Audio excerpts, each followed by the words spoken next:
А вы знали, оказывается, с помощью обычного пива можно быстро и легко избавиться от боли в горле, кашле и насморка. Сейчас все расскажу, сохраняйтесь, чтобы не потерять. Берем банку светлого пива, самого обычного.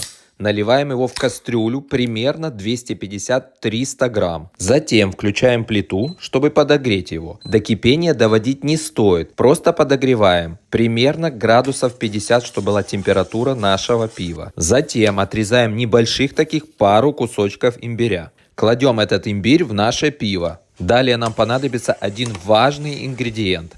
Это обычные сливки жирностью 30%. Затем просто в разогретое наше пиво добавляем 2 столовые ложки этих сливок. И хорошенечко все перемешиваем, доводим до однородной массы. Все, друзья, наше средство готово. Пьем его один раз на ночь в теплом виде. И вы забудете о вашем кашле навсегда.